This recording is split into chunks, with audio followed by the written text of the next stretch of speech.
Bem-vindo, meu caro estudante apreciador da legislação de trânsito, aquele que busca a sua vaga em concurso público e no seu edital a legislação de trânsito foi contemplada. Nesse encontro vamos tratar de entender a dinâmica do Código para a realização de obras e eventos nas vias públicas e procurar correlacionar essas circunstâncias com as infrações de trânsito previstas ao longo do Código. Para que você localize o seu estudo, vamos tratar inicialmente do que estabelecemos de autorização para aquele que quer realizar qualquer tipo de evento ou de competição na via pública aberta à circulação. Então vamos imaginar que é possível fazer uma competição de corrida de veículos automotores nas vias abertas à circulação, nas ruas de uma cidade? Sim, é possível. Bem como é possível realizar um passeio ciclístico ao longo de uma rodovia federal.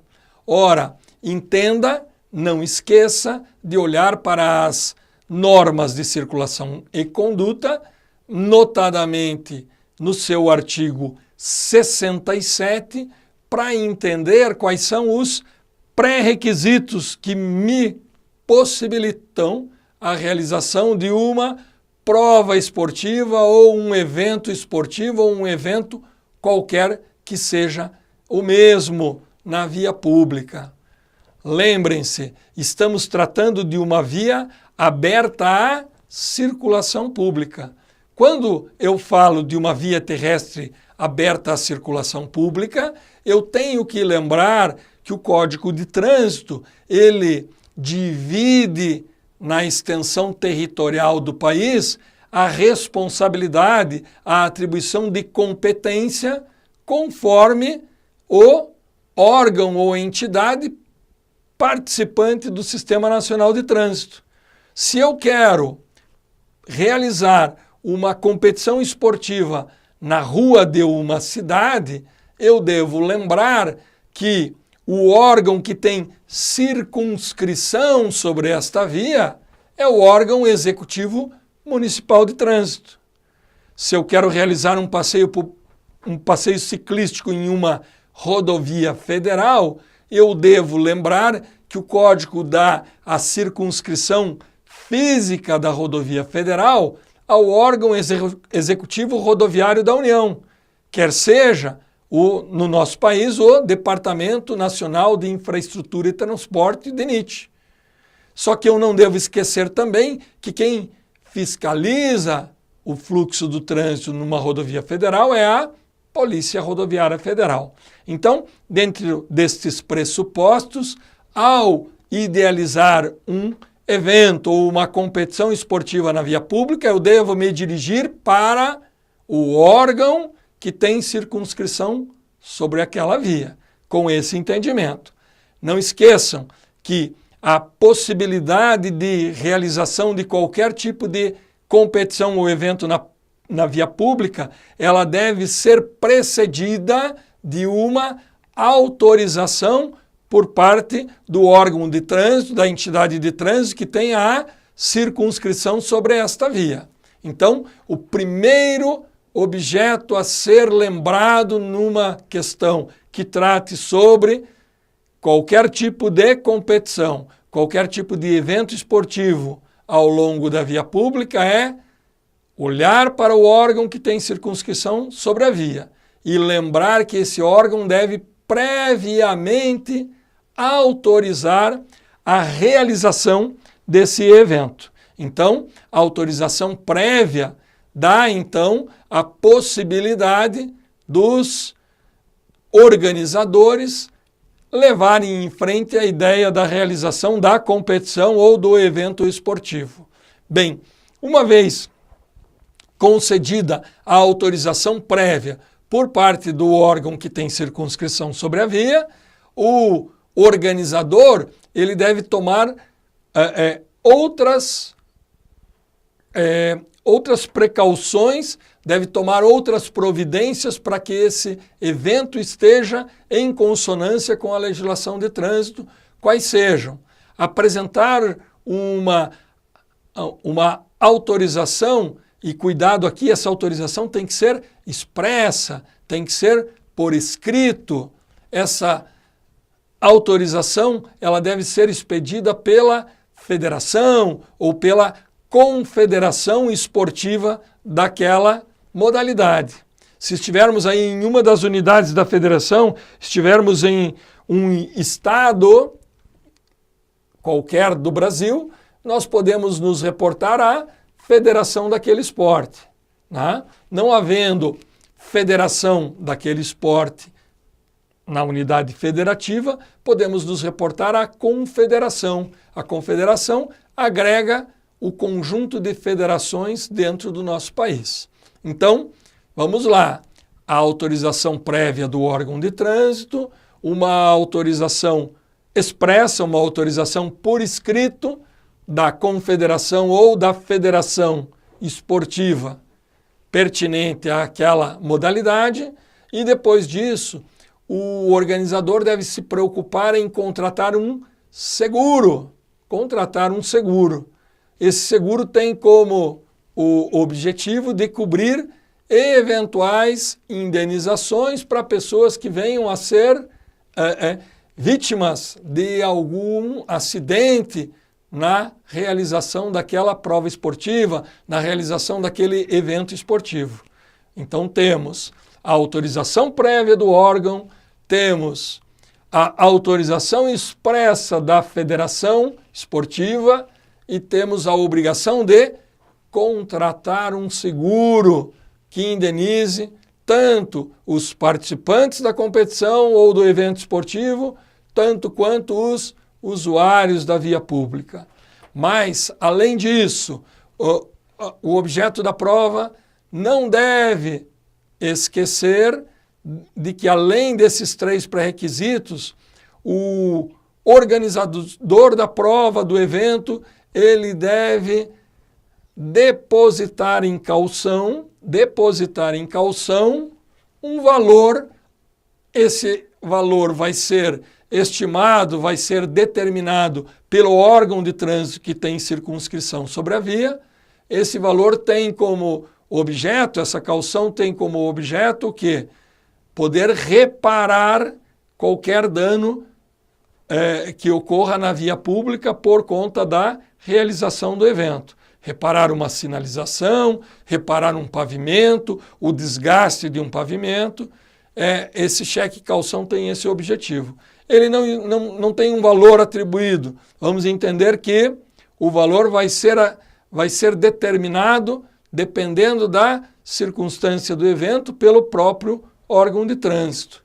E, por último, evidentemente, nós temos que entender que a dinâmica da realização de uma prova ou de um evento esportivo ao longo da via pública vai interferir na circulação de trânsito daquela cidade ou daquela via onde está ocorrendo o evento. Ora, então, para isso devemos ter um planejamento prévio acerca da fiscalização de trânsito, acerca da orientação de trânsito no decorrer da realização da prova. Ora, o órgão de trânsito então vai ter que colocar os seus agentes de trânsito para interditar uma determinada avenida, para orientar e organizar o trânsito que vai ser desviado de um determinado local. E evidentemente que esse custo não pode ser dos cofres públicos. Então, o organizador também deve fazer o pagamento necessário para o uso dos equipamentos, bem como dos agentes de trânsito, na organização do trânsito, na orientação de trânsito durante a realização do evento. Detalhe, esse valor atribuído aí para os custos operacionais deve ser recolhido previamente. Então agora ficou fácil.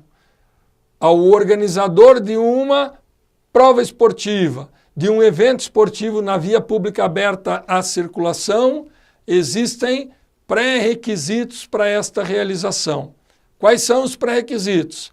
Autorização prévia do órgão ou entidade de trânsito com circunscrição sobre a via. Além disso, a autorização expressa da confederação ou federação esportiva. Depósito de uma caução para eventuais danos ocorridos na via pública. Contratação de seguro que possa aí cobrir qualquer tipo de acidente, de dano aos competidores, bem como a pessoas que utilizam a via pública. Recolhimento de valores pertinentes aos custos operacionais da execução da orientação e sinalização de trânsito. Esse valor deve ser recolhido previamente. Muito bem. Feito esse conjunto de ações, então nós temos aí a possibilidade da realização de uma prova esportiva, de um evento esportivo na via pública. Correlacionamos notadamente essas orientações gerais que o Código de Trânsito Brasileiro traz no elenco das suas normas de circulação e conduta a infrações de trânsito previstas quando existe algum tipo de ação por parte de alguém que organize um evento esportivo ou ainda quem participe de uma prova na via pública. O legislador, de início, preocupado com em se observar essa regra, ele tipificou a infração de trânsito no artigo 174, que prevê a infração de trânsito que alcança ao organizador de uma prova ou competição não autorizada em via pública, bem como àquele que participa de uma prova ou competição não autorizada na via pública. Ora, o artigo 174, então, vai impor uma infração de trânsito aos promotores e aos participantes, aos organizadores de uma competição que não tem autorização prévia do órgão que tem circunscrição sobre a via e, evidentemente, não tendo essa autorização, as providências que tinham que ser tomadas, aquelas estabelecidas no artigo 67, deixaram também de acontecer. O legislador, preocupado com isso, ele impôs uma penalidade de multa bastante severa a esse tipo de descumprimento do Código de Trânsito Brasileiro. Veja lá, a infração de natureza gravíssima com fator multiplicador de 10 vezes. Em tempos atuais, temos aí, então, uma infração de trânsito na casa aí dos R$3.000, né? Arredondando grosseiramente, R$2.930 para aquele que participa, para aquele que promove competição sem a autorização do órgão que tenha circunscrição sobre a via. Além da infração gravíssima, com fator multiplicador de 10 vezes na multa de penalidade, a previsão da suspensão do direito de dirigir. Ora, pois, então, aqueles habilitados que se envolvam no contexto de uma violação desta infração de trânsito, podem ter imposta em relação à sua carteira de habilitação um prazo onde este condutor não vai poder exercer o direito que foi concedido pelo Estado. A suspensão do direito de dirigir, ela é uma penalidade administrativa prevista no Código de Trânsito e ela pode variar no prazo dependendo da circunstância da infração e dependendo da situação de reincidência ou não.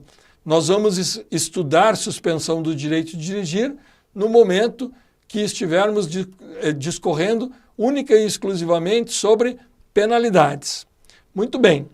Além disso, observar que esse mesmo artigo 174, ele prevê aí que no caso de reincidência no espaço de 12 meses, a aplicação da multa será pelo dobro do valor.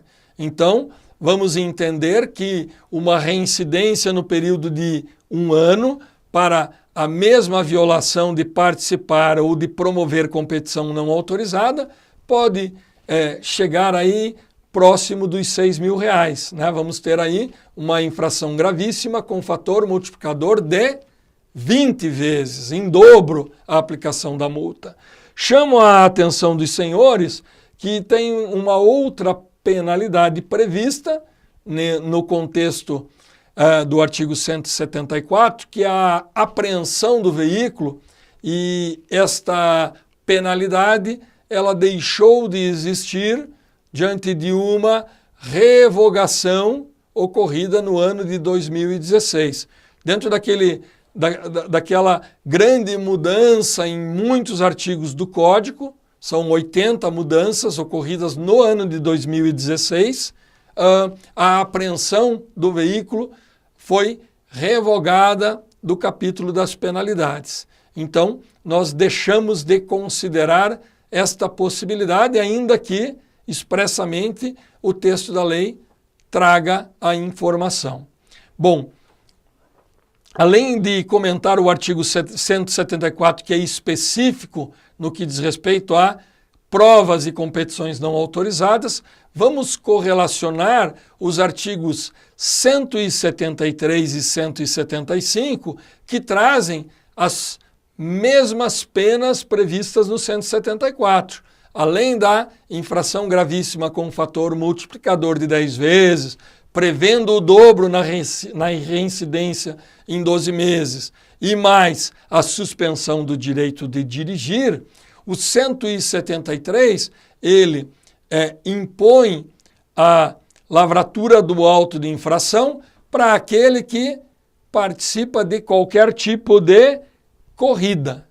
Veja que o caput do 173 traz assim, disputar corrida. Ora, disputar corrida é informar a aplicação da lei que qualquer tipo de competição ocorrida na via pública entre 2 ou mais que se envolvam na condição da corrida vai dar ensejo aí à aplicação da penalidade. E isso independe de olhar para aquela situação e considerá-la uma competição ou uma disputa não autorizada na via pública. Então, qualquer tipo de situação que imponha uma competição, uma disputa entre 2 ou mais, ela vai também dar ensejo à aplicação da infração de trânsito prevista no artigo 173. E o artigo 175 está falando de manobras perigosas, de exibições na via pública, notadamente quando se utiliza arrastamento ou deslizamento de pneus. Ora, então estamos falando daquelas manobras popularmente conhecidas como cavalo de pau. Estamos falando de arrancadas onde se exige muita da potência do veículo e isso faz com que os pneus percam a aderência, bem como qualquer tipo de manobra acrobática, qualquer tipo de manobra diferente daquela da marcha regular de veículos na via pública. Fique atento, então, a estas 3 infrações de trânsito. A boa notícia aí é que as 3 trazem as mesmas naturezas de infração, os mesmos fatores multiplicadores e as mesmas penalidades nas circunstâncias. Entretanto, você deve lembrar que a disputa de corrida, a execução de manobras perigosas com deslizamento ou arrastamento de pneus, elas são penalidades previstas tanto quanto a competição não autorizada, tanto quanto participante quanto como organizador da mesma. Vejam, tratamos aí da autorização da realização de provas, eventos ou competições esportivas ao longo da via pública. Esses preceitos estão indicados nas normas de circulação e conduta, no seu artigo 67. Entretanto, quando tratamos de obras, quando tratamos de eventos que implicam em algum tipo de restrição do uso da via pública, devemos olhar para outro capítulo do Código, certo? Nos seus artigos 92, 93 e 94, notadamente para localização do seu estudo, certo? O capítulo 8º, que trata aí da engenharia de tráfego, da operação, da fiscalização e do policiamento ostensivo de trânsito. Mas, na verdade, os artigos 91 a 95, eles estão olhando para algumas situações específicas que podem dar ensejo à modificação do trânsito ao longo da via pública. Então, vamos procurar colocar isso numa forma de esquema na nossa tela. Acompanhe comigo. Quando falamos de obras, quando falamos de eventos na via pública, nós temos que nos preocuparmos com alguns pré-requisitos que devem ser informados com o objetivo de que a sociedade não seja prejudicada com o aumento da circulação de veículos naquele local ou ainda a obstrução na circulação de veículos naquele local. Então, você acompanha comigo que o capítulo 8º, ele vai prever lá em seu... Então, estamos tratando do capítulo 8º do Código de Trânsito. Ele vai prever lá no seu artigo 93 a observação de que, se nós tivermos um projeto de edificação, qualquer que seja o projeto de identificação, e que esse possa ser um polo atrativo de trânsito, ora pois, se ali nós podemos ter um aumento da circulação de trânsito, se ali nós podemos ter um aumento da circulação de trânsito, aqui o responsável pelo projeto daquela identificação buscar o órgão de trânsito que tenha a circunscrição sobre a via e apresente esse projeto para que haja uma anuência prévia, para que haja uma permissão do órgão de trânsito em relação àquela edificação que vai se tornar um polo atrativo de trânsito. Ora, essa condição do projeto já deve inclusive prever a ordenação do trânsito e deve prever estacionamento que seja suficiente para aquele projeto, para a dimensão daquela edificação. Vamos continuar no nosso raciocínio na tela, então. Vamos lá. Estamos falando, então, de um polo atrativo de trânsito e esse, então, deve ser precedido de uma anuência.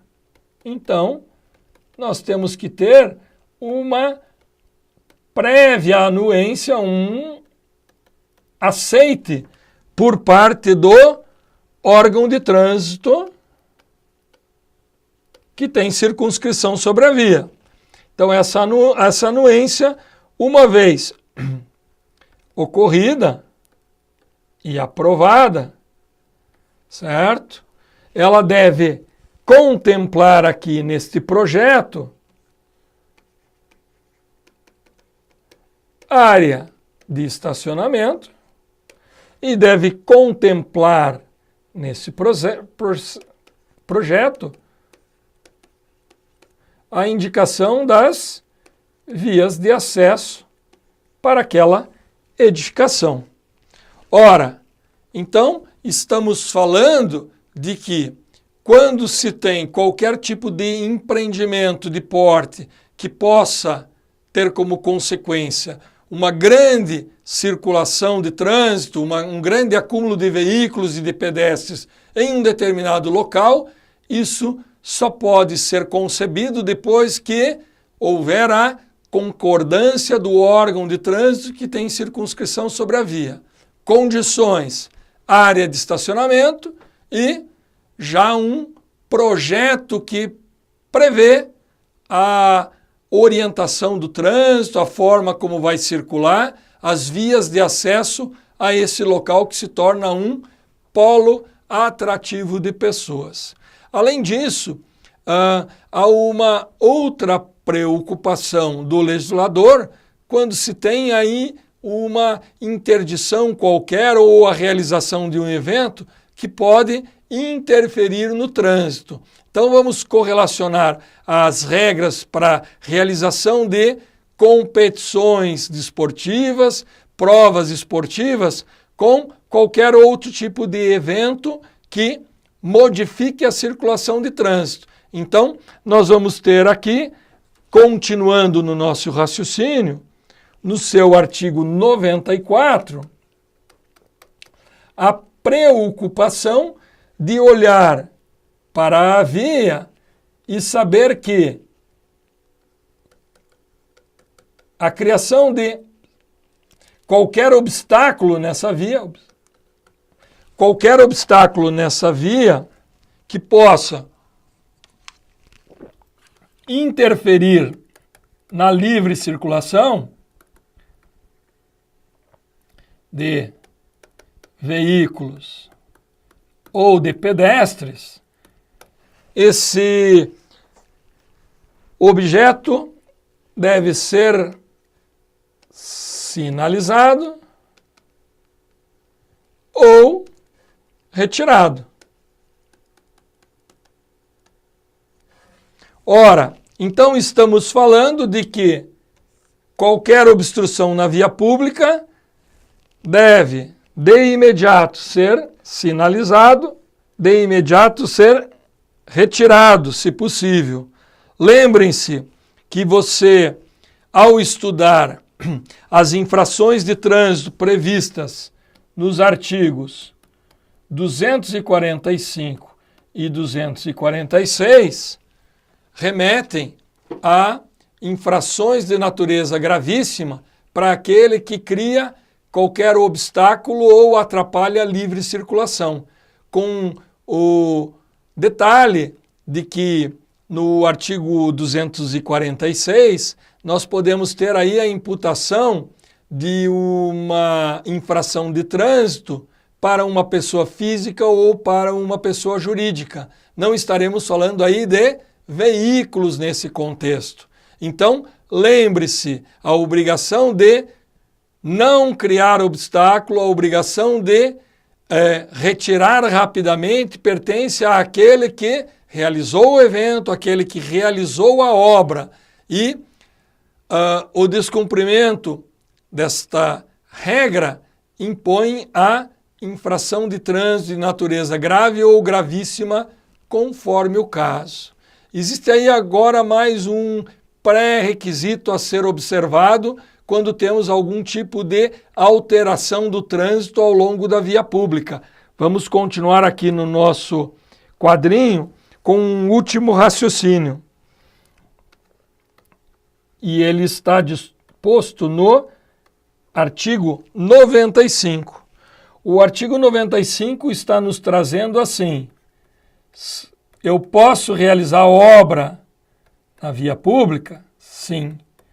Eu posso realizar evento na via pública? Sim.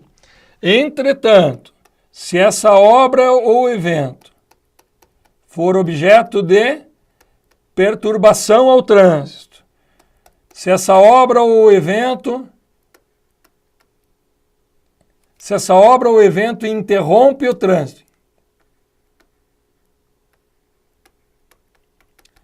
ou ainda, se essa obra ou evento coloca em risco a segurança, há que se ter uma preocupação prévia.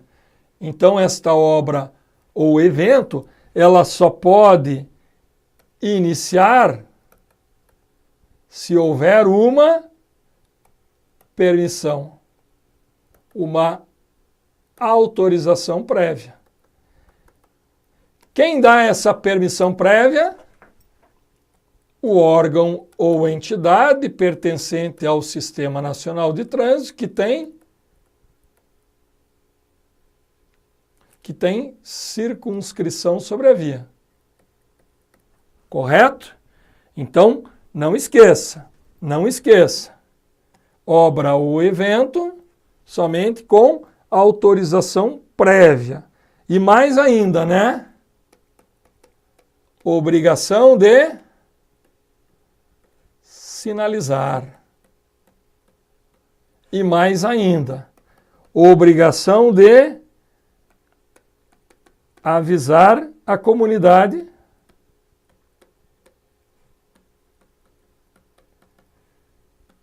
pelos meios de comunicação com uma antecedência de 48 horas. Então, não esqueça. Posso realizar uma obra na via pública? Sim ou não? Sim. Posso realizar um evento na via pública? Sim ou não? Sim. Entretanto, eu tenho que ter autorização prévia. Lembrando que, se essa obra ou evento criar algum tipo de obstáculo ou alguma perturbação ao trânsito, eu devo ainda, além de sinalizar, previamente informar a comunidade através dos meios de comunicação. E essa autorização prévia tem um prazo mínimo previsto de 48 horas, e isso não deve ser esquecido. Qual é a única exceção a esta regra? Evidentemente, aquelas situações de emergência, aqueles casos fortuitos, inesperados, aquelas situações de força maior. Então, rompeu a adutora da rede de água de uma determinada cidade, o vazamento daquela água deslocou a terra e fez com que abrisse uma cratera na principal avenida da cidade. Ora, essa é uma situação prevista? Evidentemente que não. Essa é uma situação que deve de imediato ser objeto de atenção e devidamente sinalizada? Sim. Entretanto, não há que se considerar aqui a exigência da antecedência de 48 horas para avisar a comunidade. Observe essas regras acerca da realização de competições esportivas, correlacione as regras do artigo 67 com o capítulo que trata de obras e eventos que estão dispostos a partir do artigo 91 até o 95 e você não terá surpresas na sua prova. Lembrem-se, temos lá a tipificação das infrações de trânsito já mencionadas e temos também no parágrafo do artigo 95 a possibilidade da imposição de uma outra pena pecuniária estabelecida explicitamente, né, de forma expressa no texto legal. Observe comigo ali no parágrafo do artigo 95, eu vou colocar na tela para você acompanhar o nosso raciocínio e você ficar com o teu resumo completo. Observa lá, então, quando falamos do parágrafo 3º do artigo 95, em seu parágrafo 3º, a previsão de multa E aqui cabe, né, uma atenção maior, uma multa que ela não está relacionada aos valores das multas, conforme a natureza da infração de leve a gravíssima. A multa pode ser de R$ 81,35, podendo chegar até o valor de R$ 480,10. Muito bem. Essa multa, ela leva em consideração a dimensão da obra e o prejuízo causado ao trânsito. E ainda, nesse mesmo artigo 95, nós temos a possibilidade de penalidade ao servidor público. Então, aquele que não observa as regras previstas nesse capítulo, que são o quê? Fiscalizar obras ou eventos, lembrar que elas devem ser precedidas de autorização prévia, lembrar de informar a comunidade com 48 horas de antecedência. Esse descumprimento por parte do servidor público pode levar a uma penalidade de 50% no valor da sua remuneração. Então, o servidor público pode ter reduzida a metade o seu salário por dia, enquanto durar a obra, o evento ou a falta de sinalização. Com essa última informação, nós finalizamos essa aula. Eu espero que ela tenha sido produtiva, bons estudos e até a próxima.